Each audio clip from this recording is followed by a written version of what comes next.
4. Pembuatan domisili usaha. Setelah kalian memiliki draft akta dari notaris, maka kalian harus membuat domisili usaha. Sebenarnya ini adalah salah satu persyaratan yang paling memakan waktu. Kalian harus lapor ke RT atau RW setempat, lalu RT RW tersebut akan membuat surat rujukan. Persyaratan yang disiapkan adalah 1. Formulir domisili perusahaan, 2. KTP penanggung jawab, 3. Surat pernyataan tidak keberatan oleh tetangga yang ditandatangani 4 tetangga yang bersebelahan dan ditandatangani oleh RT dan RW setempat juga. 4. Izin mendirikan bangunan atau IMB. 5. Surat hak milik tanah atau SHM. 6. Persetujuan pemilik gedung apabila sewa. 7. Kontrak sewa gedung apabila sewa. 8. Pembayaran PBB tahun terakhir. 9. Akta notaris. 10. SK Kemenkumham. 11. Keterangan detail perusahaan seperti jumlah karyawan, nomor telepon, jam kantor, dan lain-lain. Lalu persyaratan tersebut dibawa ke pihak kelurahan untuk ditandatangani. Lalu kemudian dibawa ke pihak kecamatan untuk disetujui atau tidaknya surat domisili usaha. Pihak kecamatan biasanya akan melakukan survei ke kantor Anda benar atau tidaknya lokasi Anda melakukan usaha tersebut. Apabila semuanya lengkap, maka surat keterangan domisili usaha akan terbit dari pihak kecamatan. Dalam tahap ini tidak ada biaya yang dikeluarkan, namun karena prosesnya cukup panjang, umumnya memakan waktu sekitar 1 bulan untuk menyiapkan semuanya. 5. Pembuatan NPWP. Nah, kalau kalian sudah memiliki surat keterangan domisili usaha, kalian bisa datang ke kantor pajak Pratama atau KPP setempat untuk membuat NPWP. Pembuatan NPWP cukup mudah. Persyaratan membuat NPWP adalah 1. Akta perusahaan, 2. SK Kemenkumham, 3. Domisili perusahaan, 4. NPWP penanggung jawab perusahaan, dan 5. KTP. Di waktu kalian mendaftar, nomor NPWP akan langsung keluar, namun kartu biasanya akan dikirimkan sekitar 1 minggu langsung ke kantor kalian. Pada tahap ini kita tidak mengeluarkan biaya. Nah, di sini kalian sudah ada kewajiban nih untuk melaporkan pajak penghasilan atau PPh perusahaan kalian.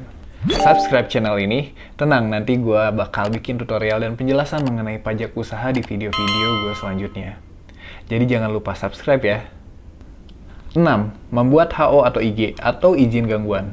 Proses membuat HO atau IG berbeda-beda di setiap daerah karena kebijakan dan sistemnya berbeda-beda. Meskipun hampir semuanya sama, di lokasi gue sendiri berada di Bandung yang saat ini menggunakan sistem online untuk pendaftaran HO atau IG. HO atau IG adalah salah satu syarat untuk membuat SIUP dan TDP. Untuk membuat HO atau IG, kunjungi website atau kantor DPM PTSP, Dinas Penanaman Modal dan Pelayanan Terpadu Satu Pintu setempat. Ya, saya tahu namanya ribet. Di Bandung sendiri, website DPM PTSP dapat diakses di dpmptsp.bandung.go.id di bawah ini ya. Persyaratan dalam membuat HO atau IG adalah 1. Scan akta notaris pendirian perusahaan lengkap.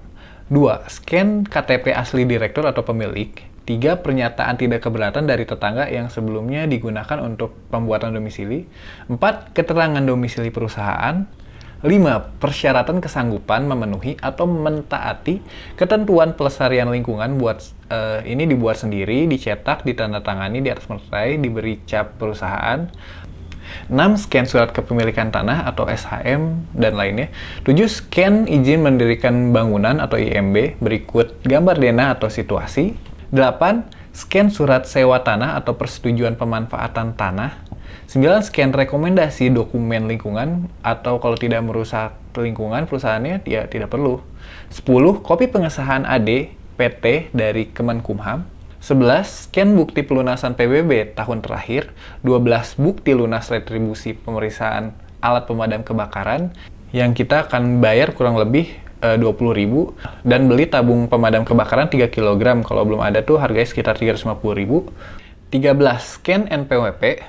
14. Scan bukti lapor SPT tahunan 2 tahun terakhir.